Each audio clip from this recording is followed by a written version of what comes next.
Witam serdecznie z Kuala Lumpur, czyli największego i najnowocześniejszego miasta Malezji. Całą stołeczną aglomerację zamieszkuje około 9 milionów ludzi. A samo miasto Kuala Lumpur jest dość młode, bo zostało założone dopiero w 1857 roku przez chińskich poszukiwaczy cyny. Nazwa Kuala Lumpur oznacza w języku malajskim błotniste ujście. Dziś bagien i błota już tutaj nie zobaczymy, ale przez miasto przepływają w betonowych korytach dwie rzeki, u zbiegu których założono niegdyś pierwszą osadę. Dziś Kuala Lumpur to nowoczesna metropolia z drugim najwyższym budynkiem świata, w której krzyżują się wszystkie kultury i religie Azji.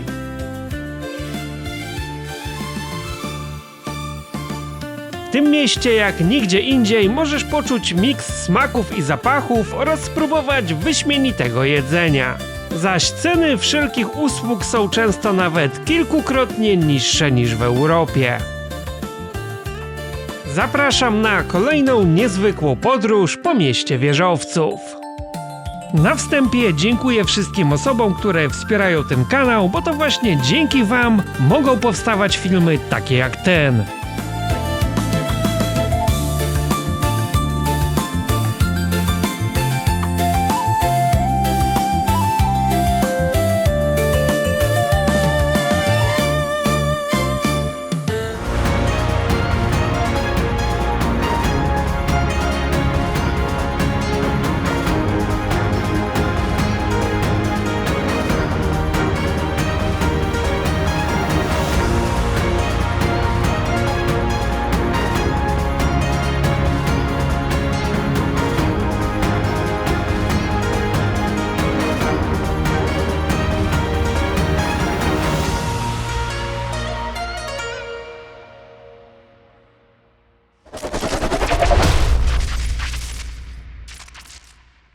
Na początek w skrócie omówię zasady poruszania się po mieście.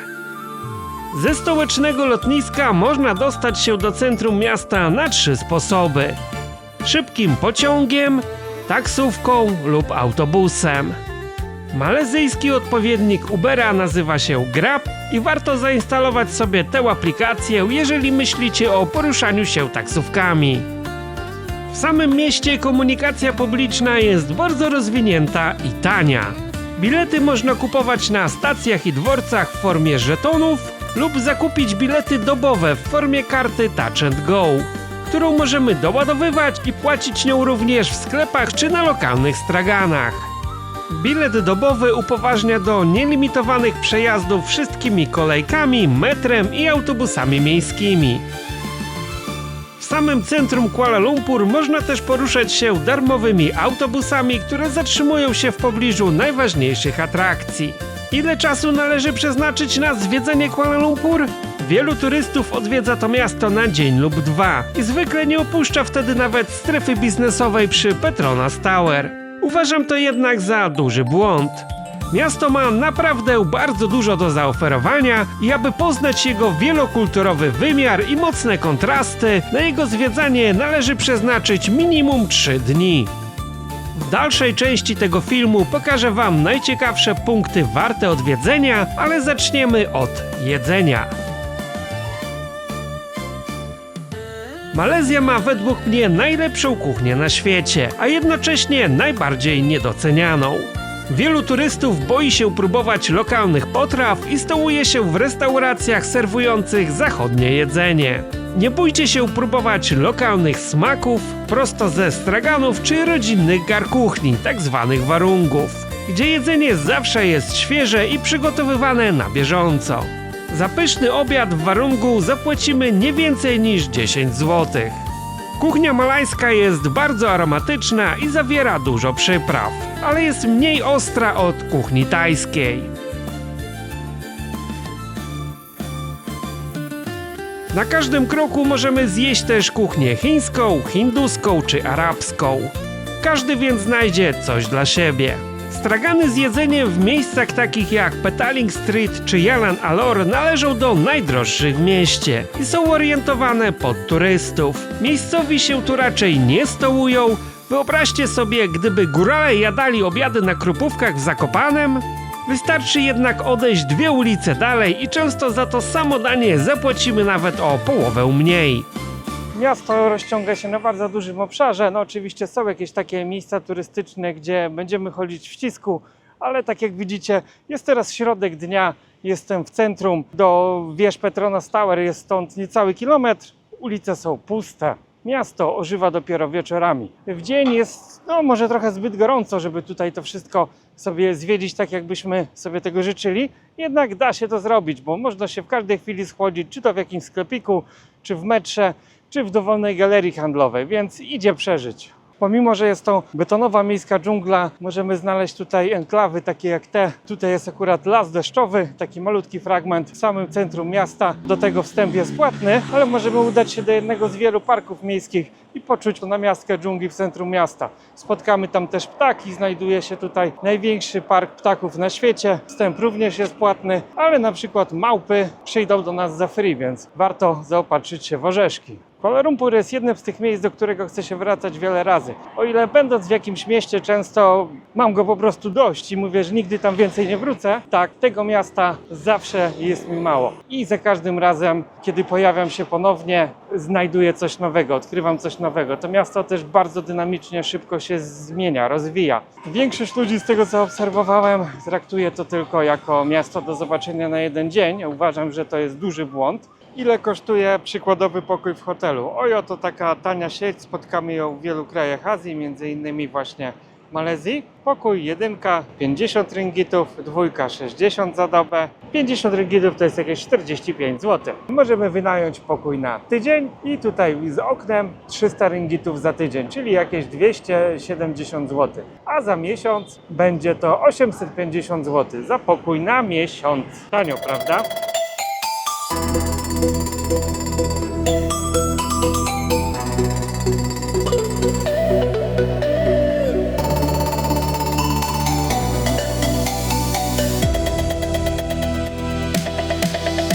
Płacimy za danie. Jak ponakładamy sobie po jednej rzeczy z każdej tej wanny, to zapłacimy dużo więcej niż byśmy sobie wzięli powiedzmy 2-3 rzeczy, ale w opór. Jak to jest liczone? No u nas tego typu towary są liczone na wagę, tu nikt wagi nie ma.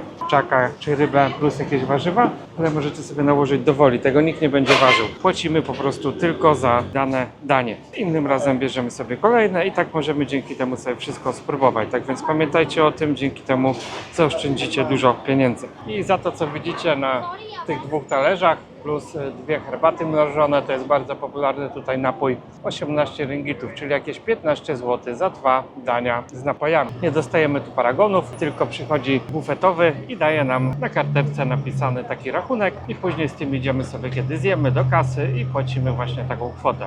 Wziąłem sobie kalmara, tofu, ryż, rybę w jakimś sosie curry, sałatka z kiszonej kapusty i marchewki. Asortyment zmienia się z godziny na godzinę, bo cały czas gotują tutaj coś nowego. Najtaniej właśnie jest jadać w takich ulicznych knajpkach. Za to samo, gdybyśmy poszli do lokalu klimatyzowanego, zapłacilibyśmy 2 razy tyle. A gdybyśmy poszli do ekskluzywnej restauracji, no to zapłacilibyśmy około 40-50 zł, więc i tak dużo taniej niż w Polsce. Jeżeli chodzi o inflację w Azji, to się okazało, że jej praktycznie tutaj nie ma. Byłem ostatni raz w tej samej knajpie na początku 2020 roku, czyli jeszcze przed tym cyrkiem pandemicznym i za to samo, co widzicie tutaj, zapłaciłem tyle samo pieniędzy. Czyli w przeciągu tych kilku lat ceny nie wzrosły tutaj w ogóle. Za to, co widzicie na stole, płacę 18 ringgitów, czyli 2 obiady z 2 napojami. No, sam dzwonek rybny kosztuje chyba ze 2 dychy w Polsce. No i dlaczego tu nie było inflacji? Bo nie było dopłat. Jest mnóstwo pustych lokali, pustych hoteli, ale te, które przetrwały, ludzie wiadomo, musieli jeść. Kto miał drogie knajpy dla turystów albo jakieś hotele, nie przetrwał. Takie knajpy uliczne, gdzie miejscowi się żywili, przetrwały, one nadal są i tutaj nic nie zdrożało. Nie zdrożała komunikacja publiczna, komunikacja miejska. Hotele też są na bardzo podobnym poziomie, tak więc jak widzicie, da się. A tu pandemia też była, a zamordyzm był jeszcze gorszy niż w Polsce. Przez 2 lata mieli totalny lockdown, nie mogli nawet chodzić po ulicy tutaj. Wszystko było wyzamykane, nie jeździła komunikacja publiczna. Czyli jak widać, można, tylko wystarczy nie rozdawać publicznych pieniędzy i wszystko będzie się kleić.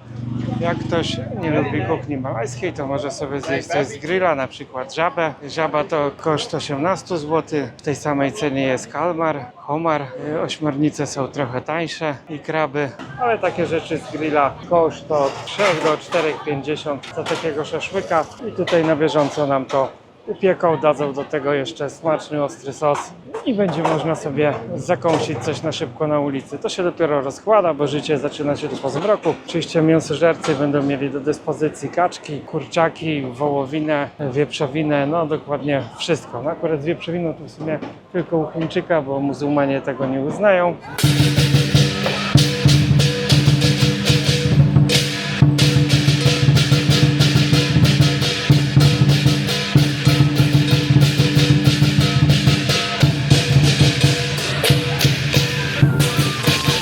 Zwiedzanie miasta zaczynamy od chińskiej dzielnicy, której centrum jest Petaling Street. To dawna ulica kupiecka, zamieniona obecnie na wielkie targowisko dla turystów, na którym kupimy przede wszystkim podrabiane produkty wszelkich marek światowych oraz spróbujemy kuchni chińskiej w licznych restauracjach. W tej okolicy znajduje się też mnóstwo tanich, jak i droższych hoteli, jest to więc idealna baza wypadowa na zwiedzanie całego Kuala Lumpur. Jeśli trafimy tutaj w czasie chińskiego Nowego Roku, który wypada w drugi nów księżycowy danego roku, czyli na przełomie stycznia i lutego, tak możemy zobaczyć tradycyjne obrzędy, takie jak taniec smoka. Pokazy odbywają się często przy świątyniach oraz w galeriach handlowych. Wielu przedsiębiorców zamawia też odpłatnie smoka do swoich firm, gdyż wierzą, że odpędza to złe duchy i przynosi pomyślność. Od smoka możemy też otrzymać pomarańcze lub mandarynki, co ma przynieść osobie obdarowanej szczęście i bogactwo. Jeśli chcemy zapoznać się z chińską kulturą i wierzeniami, tak najlepiej będzie odwiedzić jedną z dwóch chińskich świątyń znajdujących się w obrębie Chinatown. Warto odwiedzić też dom klanu Chan.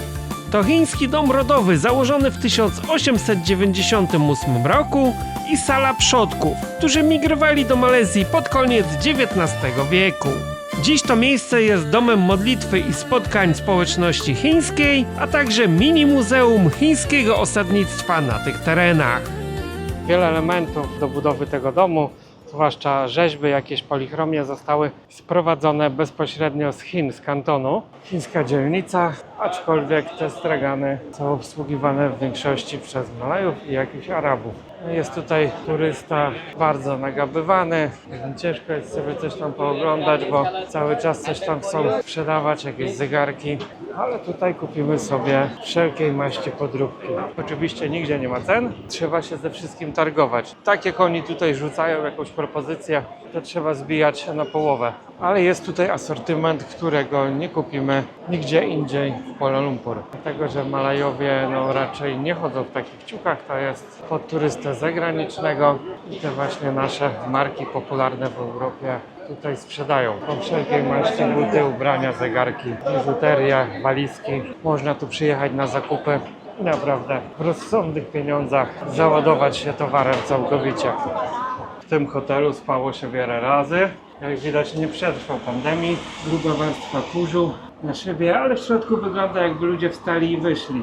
Teraz tylko sobie tutaj hulają szczury. Sporo tutaj nawet w obrębie właśnie Chinatownu, hoteli nie przetrwało lockdownu. Jednak dzielnica chińska to nie tylko Chińczycy.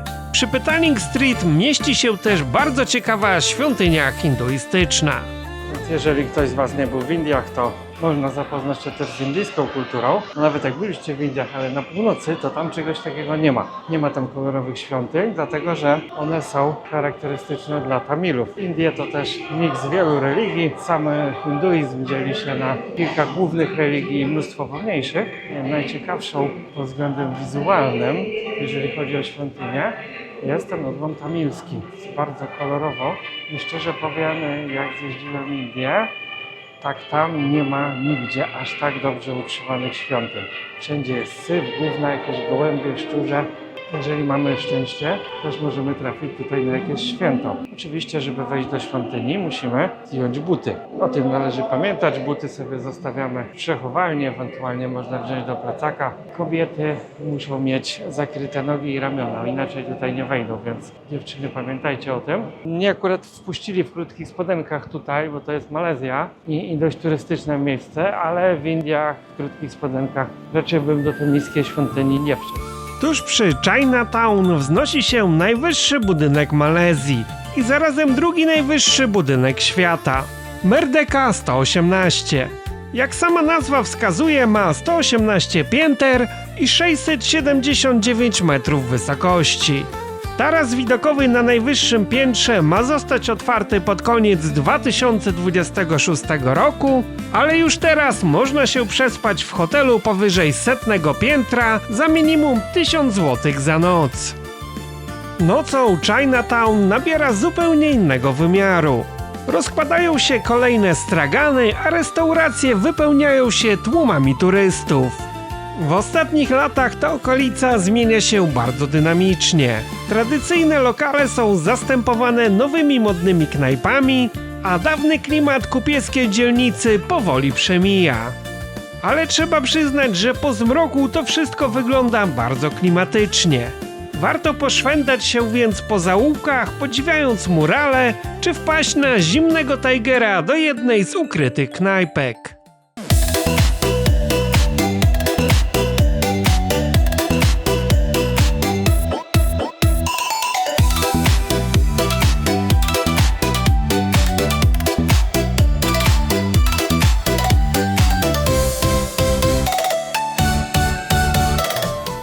Tuż obok Chinatown mieści się Central Market, czyli hala targowa z 1888 roku. Kupimy w niej wszelkie malajskie rękodzieło i lokalne produkty spożywcze.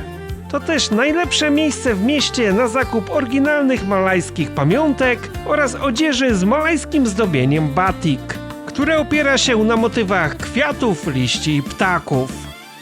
Znajdziemy tu również mnóstwo produktów charakterystycznych dla kultury chińskiej czy hinduskiej.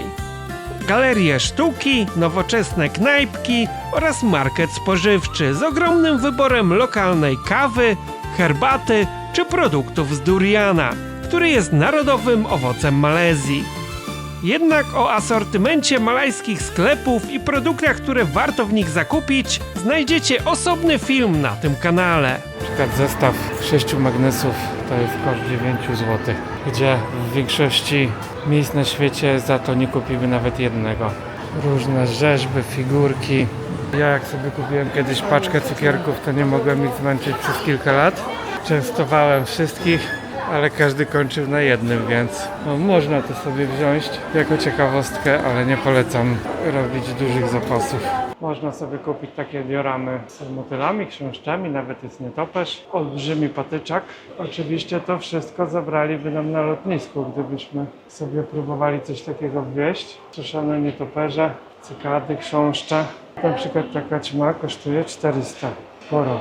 Często tu możemy spotkać takie ogłoszenia o pracę, ale co ciekawe, chcą zatrudniać wyłącznie Malajów i często jest właśnie taki dopisek.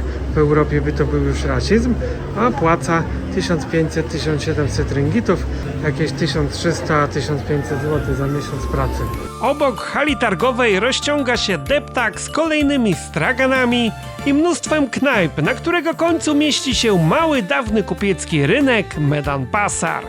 Po środku jest też taka wieża zegarowa. Tutaj kiedyś był miejski plac targowy, następnie został przeniesiony kilkaset metrów dalej i tam dzisiaj mamy tą ulicę kupiecką Petaling Street. A całość tutaj została pięknie odremontowana, przynajmniej z frontu, bo jeszcze tutaj te takie zabytkowe kamienice o secesyjnym wyglądzie, no to widać, że większość jest pusta. Nawet jak z drona od góry podleciałem, to część nie ma dachów. Na dość niewielkiej powierzchni, w niedalekiej odległości od siebie znajdziemy świątynię najważniejszych religii i na przykład najstarszy meczet w mieście, Masjid Jamek, orientalna budowla położona nad rzeką. Od wielu lat już próbują tą rzekę oczyścić. Jest to dość duży projekt, ale nadal nawet jak stoję tutaj kilkanaście metrów od tej wody i tak czuć ten smród. To nie jest rzeka, tylko to jest szambo, ale pomimo tego żyją tutaj olbrzymie glonojady, takie 40-centymetrowe. Wieczorem pod meczetem odbywa się taki pokaz multimedialny. Dymem zasłonięte są tutaj te ścieki płynące dołem rzeką. Nawet niweluje to trochę smród, więc warto tu wieczorem przyjść, posiedzieć. Można sobie piwo nawet wziąć zimne.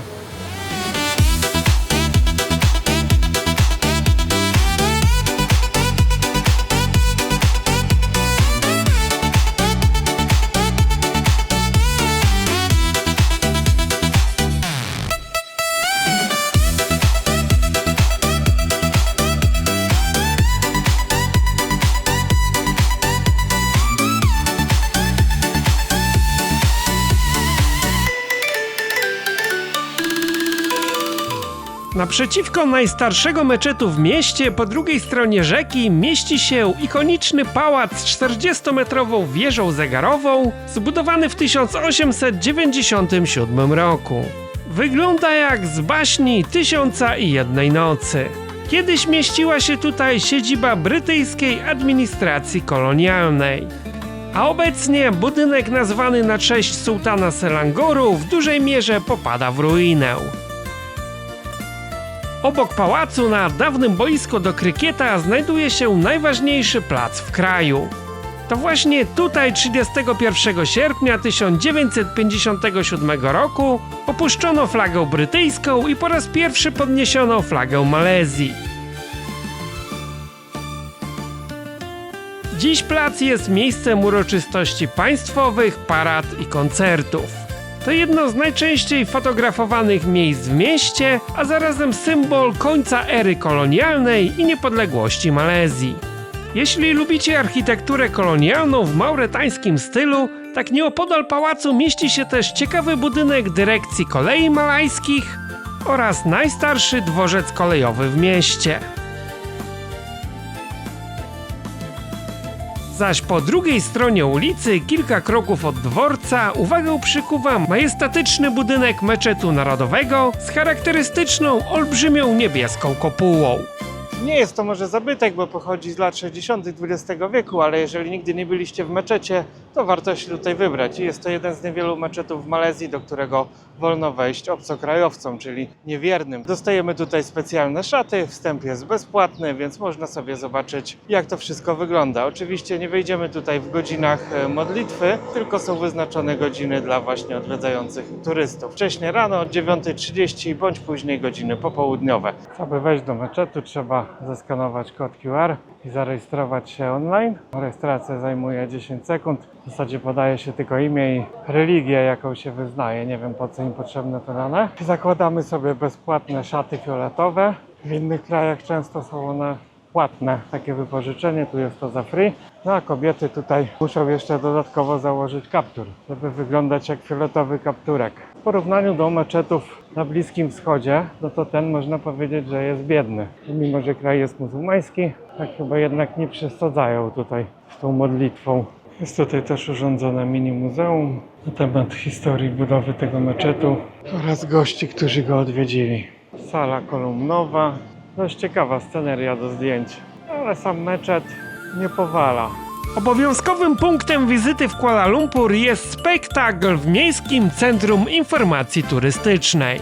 Odbywają się tutaj darmowe pokazy tradycyjnych tańców malajskich. Podczas godzinnych przedstawień prezentowane są tańce charakterystyczne dla kultur i nacji tworzących Malezję oraz plemion zamieszkujących wyspę Borneo.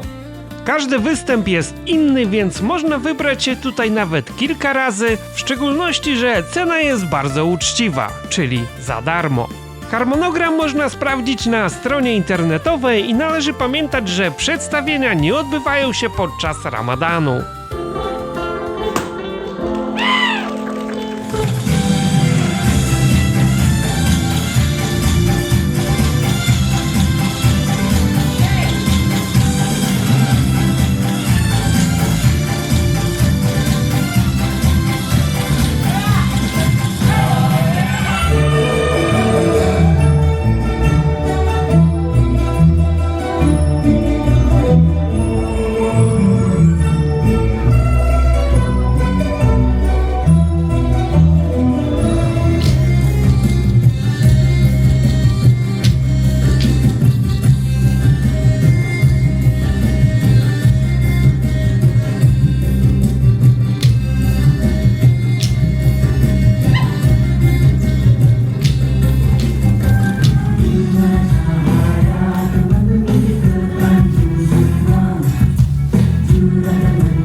przedstawieniu możemy udać się pod słynne bliźniacze wieże Petronas Tower, które w momencie otwarcia w 1999 roku były najwyższą budowlą świata, ale do dziś pozostają nadal najwyższymi bliźniaczymi budynkami na świecie. Wieże mają po 88 pięter i 452 metry wysokości. Na piętrach 41 i 42 znajduje się Skybridge, czyli łącznik pomiędzy obiema wieżami. Jest on zarazem punktem widokowym, z którego możemy podziwiać okolice. Wejście jest odpłatne, ale żeby tam się dostać, czasem trzeba odstać nawet kilka godzin w kolejce. Szczerze, nie warto. Jeżeli nie jesteś akurat fanatykiem zaliczania najwyższych budowli świata, tak lepsze będą widoki z tarasów restauracji zlokalizowanych w sąsiedztwie wież oraz basenów na dachach w okolicznych apartamentowcach. To samo dotyczy się wieży telewizyjnej, na której również jest punkt widokowy oraz restauracja.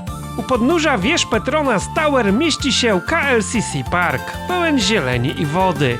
Każdego wieczoru odbywa się tutaj pokaz multimedialny, a park podczas licznych świąt zdobią piękne dekoracje. To idealne miejsce na relaks czy pamiątkowe zdjęcie.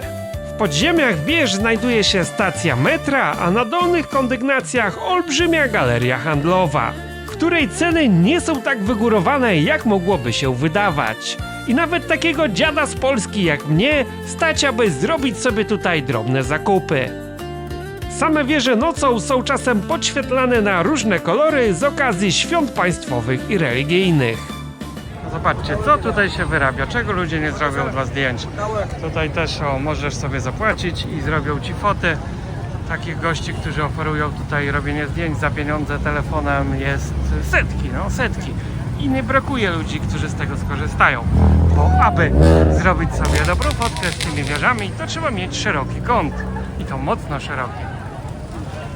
Widzę, że pojawiły się już nawet tablice informujące przed fotografami oszustami, że robią zdjęcie, a później żądają absurdalnej kwoty za jego wykonanie. Wiadomo, że jest to najbardziej charakterystyczny budynek, atrakcja Malezji, stąd dużo ludzi, ale są tu, jak widzicie, tłumy, a widywałem i więcej. Może być tu dużo gorzej.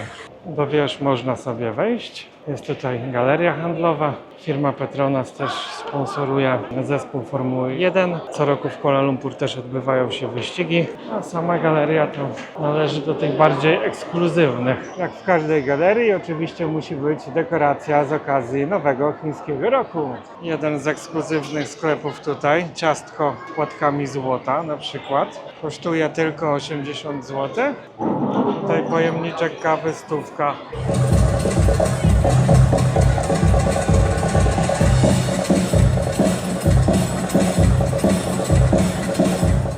Codziennie wieczorem pod wieżami odbywa się pokaz multimedialny. Są tutaj fontanny, lasery, no i oczywiście tłumy ludzi, którzy to wszystko nagrywają. Zapomnijcie tutaj o kameralnej atmosferze.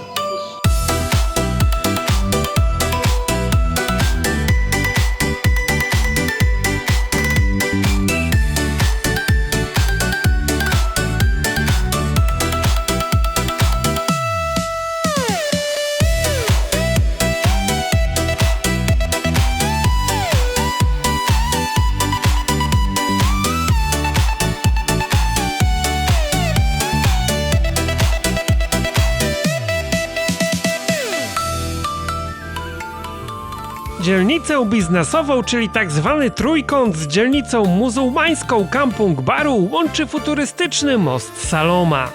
Jest to dość nowa atrakcja na mapie miasta, która przyciąga tłumy turystów, a zwłaszcza wieczorami, kiedy to most mieni się wszelkimi kolorami taśmy RGB. Miejsce to również opanowali samozwańczy fotografowie, którzy na każdym metrze robią za opłatą zdjęcia turystom swoimi smartfonami. Przekraczając rzekę Klang, wkraczamy jakby do innego świata. Tutaj w otoczeniu wieżowców znajduje się malajska wieś w środku miasta. Wiekowe domy opierają się zakusom deweloperów i trwają niestrudzenie, jakby czas zatrzymał się tu 100 lat temu. W tej dzielnicy mieści się też jeden z najsłynniejszych nocnych targów z jedzeniem, a w czasie Ramadanu największy targ ramadanowy w mieście. Spróbujemy tutaj autentycznej kuchni malajskiej i narodowych dań takich jak nasi lemak, czyli ryż gotowany w mleku kokosowym wraz z dodatkami, czy mie goreng, smażony makaron w wariacjach na setki sposobów. To najlepsze miejsce w mieście, aby spróbować autentycznej kuchni malajskiej. Proszę, Instagram kontra rzeczywistość. Taki tłum, że ciężko w ogóle tędy przejść. No i między tym jeszcze dziesiątki osób oferujących robienie zdjęć za pieniądze. Most jest otwarty tylko do 12. W COVID-zie zapewne było tu pusto i wtedy można było sobie cykać zdjęcia do woli. Nawet blisko centrum możemy znaleźć sporo takich lokalnych, rodzinnych knajpek. To nazywa się Warung. Najniższa kategoria restauracji, co nie znaczy, że zjemy tu źle, bo zjemy tu często smaczniej niż w najdroższej restauracji, pewno wielokrotnie taniej. Polecam właśnie wspierać takie rodzinne interesy z pysznym jedzeniem, a nie drogie restauracje, żeby właściciel sobie kupował kolejnego po prostu porszaka. To, co widzicie na stole, ryż z karmarami i zupa tom yum z owocami morza plus sok z trawy trzcinowej. Koszt tego to jest około 20 zł za to wszystko. Kampung Baru, czyli jeden z najdroższych street foodów w Kuala Lumpur. Każdego wieczora odbywa się targ z jedzeniem. Jest to bardzo blisko centrum, jak widać z tyłu Petronas Tower. Polecam najpierw sprawdzić cenę danego dania. Nie zamawiać tutaj przede wszystkim jakichś ryb niewiadomego pochodzenia, bo możemy się mocno zdziwić przy rachunku. Możemy sobie taką rybę wybrać. Ceny są podane za 100 gram, więc później za taką rybę możemy zapłacić kilkadziesiąt ringgitów nawet. A najlepiej jest po prostu zjeść tam, gdzie ryby są już gotowe, przyrządzone, czy to w sosie dzwonki, czy nawet w całości takie. I to będzie kosztowało wtedy już naprawdę grosze. Ogólnie jedzenie tutaj jest bardzo różnorodne. Polecam próbować przede wszystkim jakichś nowych smaków. I tutaj wszędzie między knajpami wylegują się koty. Jak widać, są bardzo dobrze odżywione. Tutaj wszyscy je karmią, dbają. Te zwierzątka na pewno nie głodują. Nie trzeba się tutaj też martwić o jedzenie, ani go szukać, bo ono jest naprawdę na każdym kroku. Wystarczy iść w dowolną stronę i zaraz będą jakieś stragany, na których można coś zjeść. To jest naprawdę chyba najlepszy street food na świecie. Zawsze coś wybierzemy ciekawego. Dziś jest akurat Międzynarodowy Dzień Kota i Malezja akurat kotami obrodziła. Jest tutaj bardzo dużo kotów, jako że jest to kraj muzułmański, to muzułmanie nie tolerują psów, więc trzymają koty. Koty są tu otoczone, można powiedzieć, czcią. Nikt ich nie zaczepia, mają zawsze świeżą wodę, karmę na każdym kroku i czują się tutaj naprawdę dobrze. Nikt ich właśnie nie goni, tak jak w Polsce, więc koty sobie spokojnie, ten akurat mi tutaj wskakuje, leżą, wszystkie są przyjazne, dają się głaskać. Naprawdę mają tu koci raj na ziemi. Polecam je właśnie głaskać, są bardzo przyjemne, ale zobaczcie, że one wszystkie są bardzo małe. To jest co najmniej połowa kota polskiego. Akurat w porównaniu do mojego kocura to jest jakaś 1/3. Po prostu te koty są tutaj mniejsze. Też często spotkamy koty bez ogonów i jak się okazało, nie jest to jakieś tam specjalne okaleczanie, tylko taka wada genetyczna. I po prostu dużo kotów rodzi się tutaj ze zdeformowanym ogonem lub bardzo krótkim właśnie ogonem. Myślałem, że oni po prostu je ucinają tym kotom, ale się okazało, że jednak nie. One się tak rodzą. Ludzie bardzo kochają tutaj swoje koty. Widać, że tutaj jeden z nich zaginął. Zobaczcie, jak wygląda profesjonalne ogłoszenie o zaginięciu kota. Nie jakieś tam zdjęcie z telefonu czarno-białe, tylko znaki szczególne, prążki na ogonie, źrenica oka, ręga na grzbiecie, wszystko opisane, 4 numery telefonów i 500 ringgitów nagrody za znalezienie kota. I to jest nagroda, a widać, że to jest zwykły dachowiec, nie jakiś tam rasowy kot.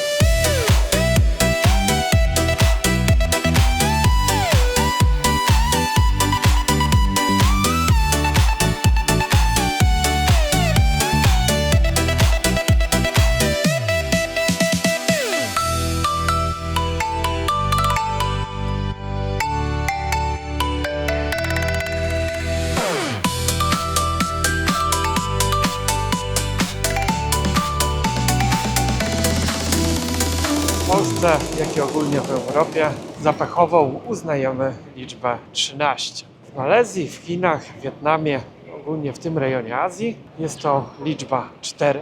Dokładnie cyfra 4, więc nie może ona występować nawet w żadnej kombinacji, na przykład 14 czy 40. Ma to bardzo duże tutaj konsekwencje w życiu codziennym. O ile w Polsce z tą 13 jest to taki zabobon i nie ma ona zbytnio wpływu na nasze życie, w Malezji czy w Chinach ten wpływ jest dość znaczny i widoczny na każdym kroku. Większość budynków, bloków, wieżowców nie posiada piętra numer 4, 14. Dużo tutaj kończy się jak gdyby wieżowców na piętrze 39 i nie budują powyżej. To jest taka magiczna granica. Jeżeli chodzi o tablice rejestracyjne w samochodach, te, które mają numer 4 są tańsze. To samo tyczy się numerów telefonów. W większości budynków nie znajdziemy więc pięter o numerze 4, 14 i zastąpione są one po prostu 3A, 13A. Azjaci też bardzo niechętnie zawierają śluby, jeżeli w dacie jest 4. Stąd te daty pozostają puste, a już o ślubach w kwietniu to naprawdę nie ma mowy. Podobny zabobon występuje w Polsce z literą R. Skąd zatem wziął się przesąd, że liczba 4 jest pechowa? Sprawa jest bardzo prosta. Po prostu wymowa liczby 4 w języku chińskim jest bardzo podobna do słowa śmierć. Mniej więcej brzmi to jak si w naszym języku i tutaj 4 i śmierć wymawia się bardzo podobnie, stąd liczba 4 kojarzy się Azjatom ze śmiercią. I zobaczcie, tutaj są wywieszone są zdjęcia przestępców, złodziei, którzy coś tam ukradli. Nie ma RODO, więc można wywiesić. No i głównie Hindu, z tego co widać. W Malezji bardzo łatwo można dostać mandat za złe parkowanie i o ile policji nie widać na drogach, aut z mandatami zobaczymy dość sporo. Ten mandat jest bardzo tani. Jeżeli zapłacimy go w ciągu 7 dni, ta kwota wynosi tylko 20 ringgitów. Gdyby takie były ceny mandatów w Polsce, to w sumie wychodziłoby to taniej niż parking miejski. Jest tutaj kilkanaście linii metra, w tym jedna z pociągami magnetycznymi. Jadą one sobie właśnie po takiej, no nie wiem, betonowej szynie, nie wiem jak to nazwać. Akurat w tej linii jest maszynista, ale większość tutaj linii jest autonomiczna i nie jest obsługiwana przez człowieka. W komunikacji miejskiej obowiązuje zakaz oczywiście wnoszenia durianów, żeby się nie zaśmierdły pociągi, ale jest też zakaz okazywania sobie czułości, czyli całowania, obściskiwania i tak dalej, no bo oczywiście to gorszy społeczeństwo muzułmańskie. Linia jest położona kilkanaście metrów nad ziemią i przejeżdża przez samo centrum tutaj biznesowe Złotego Trójkąta. Jak już będziemy mieć dość miejskiej dżungli, można wybrać się do jednego z wielu parków. Na przykład właśnie w tym, położonym niedaleko centrum, znajdziemy park rozrywki, spore jezioro, w którym pływają ryby po prostu kolorowe jak w akwarium, żółwie. Można sobie tutaj wynająć rowerki wodne. Nie trzeba jechać daleko, aby odpocząć od wielkomiejskiego zgiełku. I tutaj mango kosztuje aż zawrotne 4 ringgity, czyli niecałe 4 zł. W parku jest też taki pomost w drzewach, się nazywa Canopy Walk. No nie jest akurat wysoko, tam na wysokości kilku metrów. W innych częściach Malezji, na przykład na Borneo, można sobie pochodzić takimi mostami zawieszonymi wysoko w koronach drzew w lesie deszczowym, no ale tam już będzie to kosztowało kilkadziesiąt złotych. Tutaj mamy taką malutką namiastkę tego. Teraz coś dla kawoszy. Zobaczcie, jakie są ceny kawy w Malezji. W zasadzie każda kosztuje około złotówki.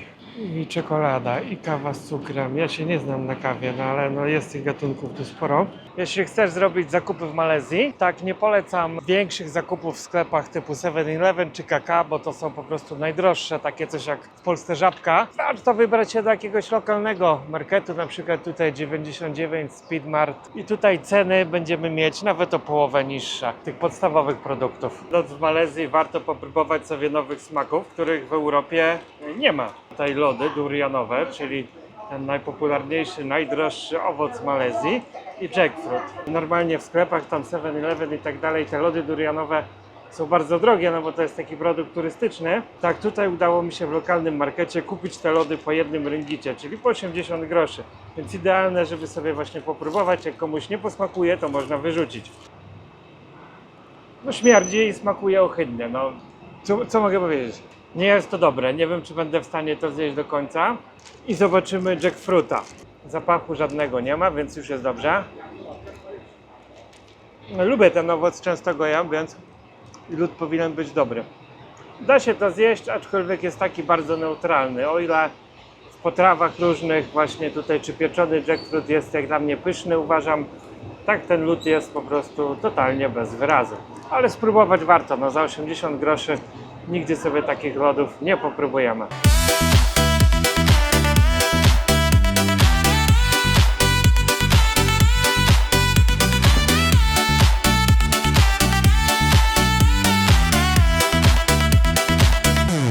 Tradycyjne śniadanie malajskie to roti. Ja akurat zamówiłem wersję z serem, może być jeszcze z bananami, z czekoladą, z mlekiem skondensowanym, albo wytrawnie, albo na słodko. I to jest koszt kilku złotych do 5 zł z reguły. Często podawany z ostrym sosem, jeżeli jest to właśnie wersja wytrawna. No i taki ich narodowy napój Milo. Jest to takie kakao podawane w wersji na ciepło i w wersji na zimno z lodem, także świetnie gazi pragnienie. To też możemy kupić w puszkach, jako czekoladę, jako cukierki. Można się najeść za 4 zł. No i czy to się opłaca w ogóle gotować, czy nawet robić kanapki? Oprócz symbolu miasta, czyli Petronas Tower, najczęściej odwiedzanym punktem w Kuala Lumpur jest Batu Caves. Są to święte jaskinie ze świątynią hinduistyczną położone na obrzeżach miasta. Najłatwiej będzie tutaj dostać się pociągiem. Pociąg w dwie strony kosztuje 4,6 ringgita, czyli lekko ponad 4 zł. Grabem zapłacimy tutaj około 20 ringgitów w jedną stronę. Linia miejska przebiega wzdłuż rzeki Klang, więc dostajemy się na jakąkolwiek stację kolejową i ruszamy pociągiem. Najlepiej pojechać tam wcześniej rano, kiedy jeszcze nie ma tłumów Hindusów. Przy Batu Caves, jako że jest to siedlisko indyjskie, no to już widać, że jest mnóstwo śmieci. Są też jakieś takie pseudoatrakcje w postaci zdjęć z papugami. I oczywiście są tu wszędzie małpy. Jest ich sporo już nawet przy wejściu, więc można zabrać jakieś orzeszki czy banany i nakarmić małpki. I można tutaj też kupić różne hinduskie produkty. Jest restauracja hinduska. U wejścia do jaskini są świątynie hinduskie, tłumy ludzi robiących tutaj zdjęcia. Jest tutaj też mnóstwo Polaków, więc się nie zdziwcie. Można tu sobie też pochodzić po tych świątyniach indyjskich. To naprawdę bardzo ładnie utrzymane. Aby wejść do świątyni, trzeba oczywiście odpowiednio się ubrać. Kobiety muszą mieć zakryte ramiona i nogi. W przeciwnym wypadku nie wpuszczą dziewczyny i trzeba będzie kupić szal za 15 ringgitów, żeby się okryć na nogi i za drugie 15 ringgitów na ramiona. No i idziemy w śmieciach, nie idziemy tu po prostu kopiąc różne butelki i inne rzeczy, co można pokarmić. Te małpy są bardzo łapczywe. Pilnują, żeby druga im nie zabrała. Jeżeli małpa wyczuje, że mamy jakieś jedzenie w kieszeni albo w plecaku, tak nie zawaha się go zdobyć. I o ile w Indiach na pewno taka atrakcja byłaby płatna, tak tutaj przynajmniej na szczęście jest za darmo. Ale jako, że jest za darmo, no to jest tłum ludzi. Trafimy na jakieś święto hinduistyczne, to będą tu ich wtedy tysiące, dziesiątki tysięcy i ciężko się przecisnąć. W świętej jaskini oczywiście nie brakuje straganów. Jest ona spora, no tylko zatrważają mnie tutaj te ilości śmieci, bo nie wiem, czy tak dużo ludzi tutaj teraz przyjeżdża, czy oni przestali sprzątać. Tu sobie chodzą też koguty, takie figury pawi. Paw jest świętym ptakiem indyjskim. I do wszelkich świątyń, jakie tutaj są, jeżeli chcemy sobie tam wejść, musimy zdjąć buty. Taka jest zasada. Dobrze, że przynajmniej tutaj po tych schodach można chodzić w butach, bo wszędzie jest posrane przez ptaki i małpy. No i po kilku minutach dochodzimy do centralnego punktu jaskini. Tutaj jest takie okno u góry, przez które wpada światło. Mieszka tutaj dużo gołębi i innych ptaków. Też trzeba uważać tutaj na rytuały. Chodzi tam święty człowiek, Brahmin. Mogą Was zapraszać do wzięcia udziału w rytuale, który sprowadza się do narysowania kropki na czole czerwonej, zawiązania opaski na ręku. No i za taki rytuał będziemy musieli dać dotację na świątynię. I to nawet nie co łaska, tylko będą tutaj rzucać dość pokaźne kwoty. Oczywiście jak nie zapłacimy, nic się nie stanie, nie? Ale może być troszkę krzyku z tego powodu. Zawsze mnie ciekawi, jak to jest, że hinduskich bogów obrażają gołe nogi kobiety, nawet faceta, zależy w jakiej świątyni, ale nie ruszają ich tony śmieci i gówna.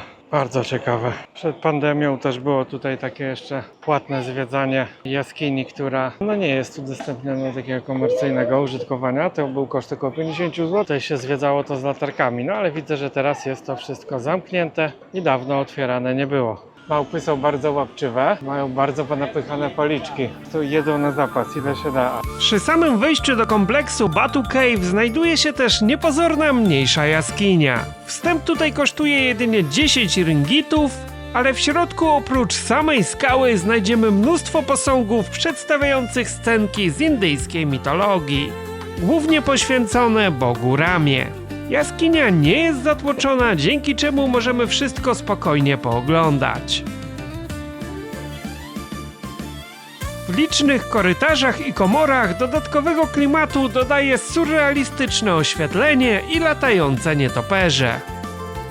To miejsce jest z pewnością bardziej autentyczne i ciekawsze niż główna jaskinia, do której wchodzimy kolorowymi schodami.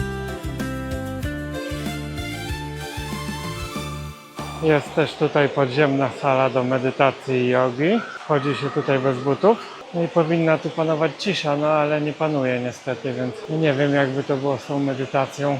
Wygląda jak jakiś magiczny tunel do innego wymiaru. Miejsce zdecydowanie warte wydania 10 ringgitów. Cena jak najbardziej adekwatna. Jako że jest to świątynia Tamilów, jest tutaj jedzenie wyłącznie południowoindyjskie, czyli nie za bardzo dobre. Tradycyjny południowy posiłek na liściu bananowca, ryż i różne warzywa. Wegetariańska wersja kurczaka. Jak byłem tutaj ostatni raz kilka lat temu, to wszystko było w takich bardziej swojskich, lokalnych warunkach. A dzisiaj nowe budynki, klimatyzacja, nowe stoły. No widać, że to miejsce zostało bardzo skomercjalizowane. To był jak do tej pory najdroższy obiad w Malezji, 31 ringgitów i najgorszy.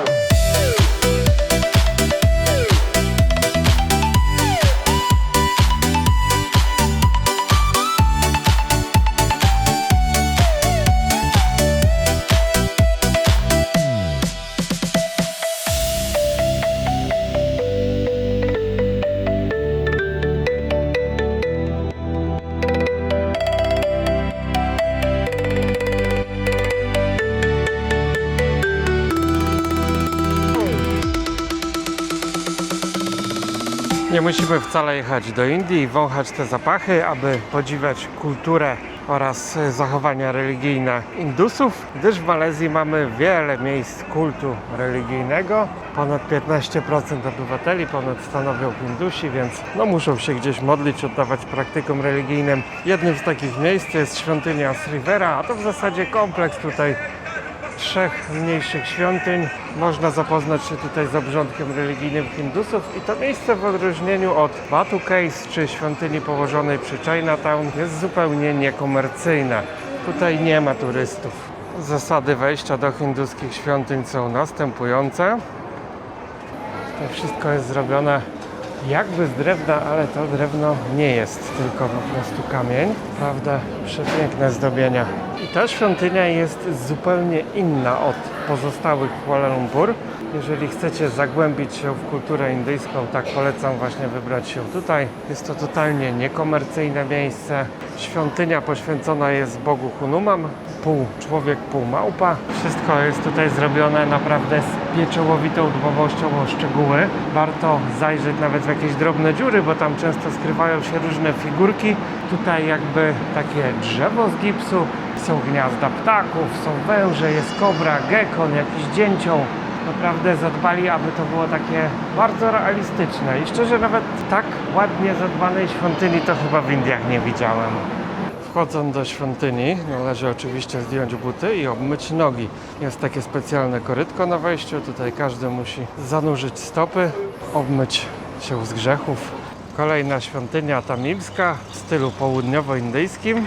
Też warto zajść, akurat tego typu możemy zobaczyć przy Chinatown i w Batu Caves, ale tu mamy wszystkie 3 w jednym miejscu. Gołębie upodobały sobie dachy Hindusów i wygrzewają się tutaj na samochodach, zostawiają im pamiątki na szczęście podczas porannej modlitwy.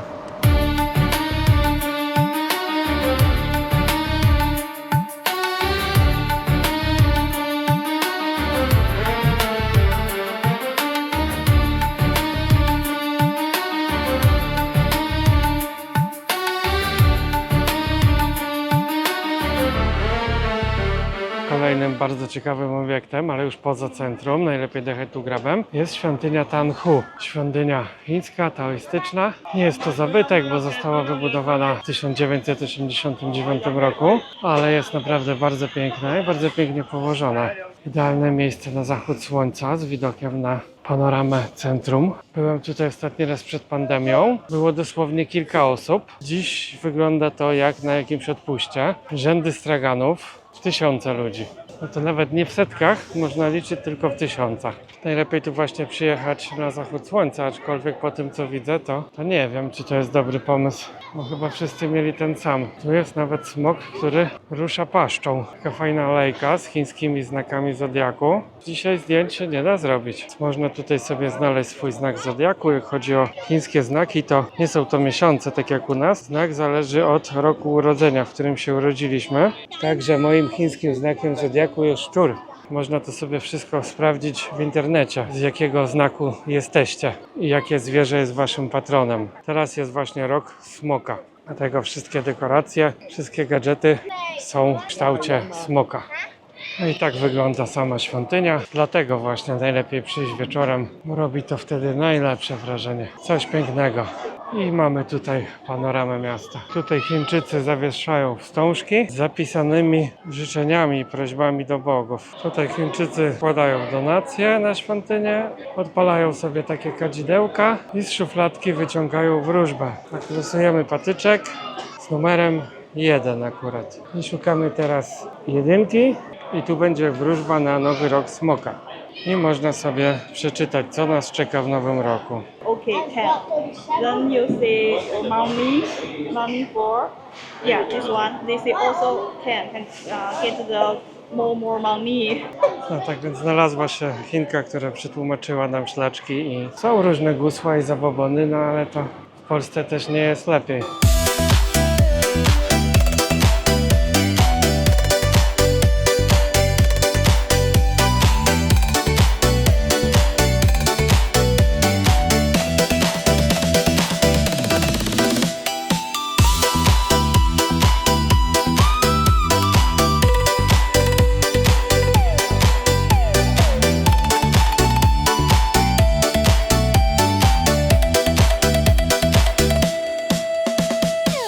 W Malezji na każdym kroku znajdziemy różnego rodzaju food courty. Nie ma się co bać, trzeba zaglądać do takich miejsc, bo jest naprawdę bardzo tanio. To co widzicie na stole, szejk kokosowy z gałką lodów kokosowych, niecałe 5 zł.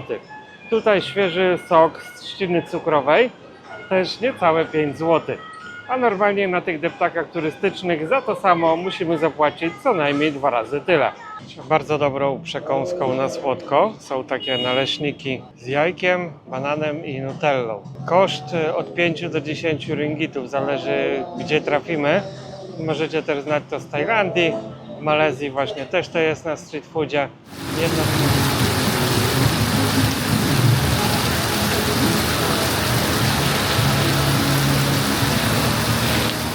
Malezja leży niedaleko równika, stąd w tym klimacie bardzo często pada i o ile nie jest to pora typowo sucha, tak możemy się spodziewać tutaj deszczu prawie codziennie.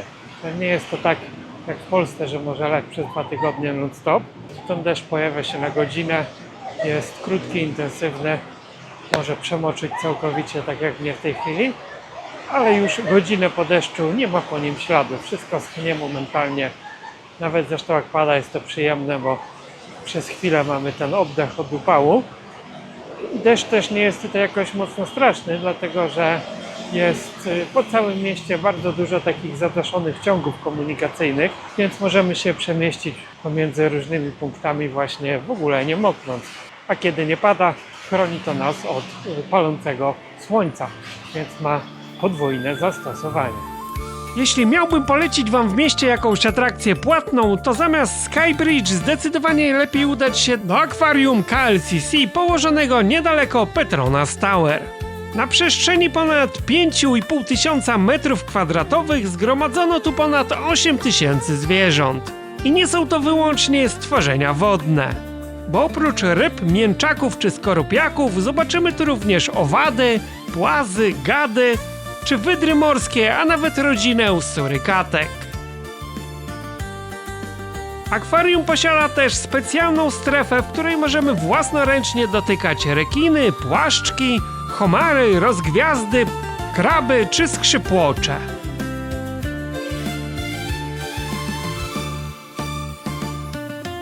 Akwarium zaprojektowane jest jako ścieżka przez różne ekosystemy wodne.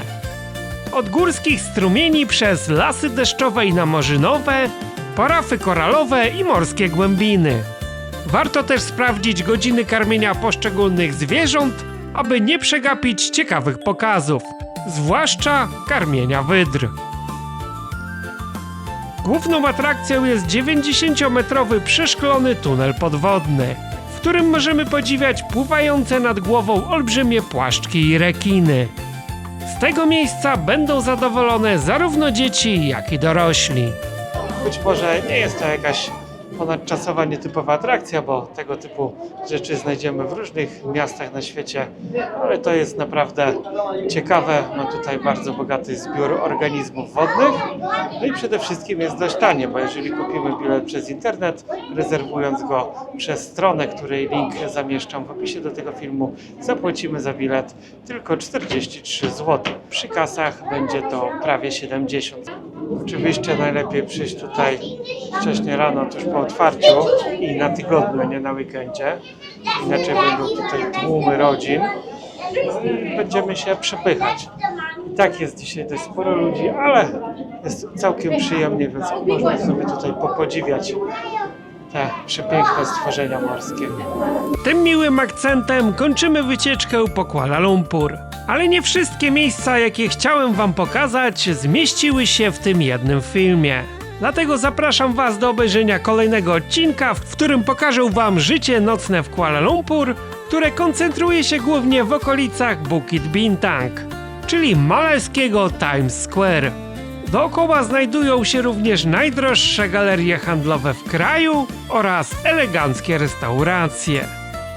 Zajrzymy też na największy nocny targ z jedzeniem dla turystów oraz ulicę pełną barów, w których na klientów czekają kurtyzany i ich alfonsi.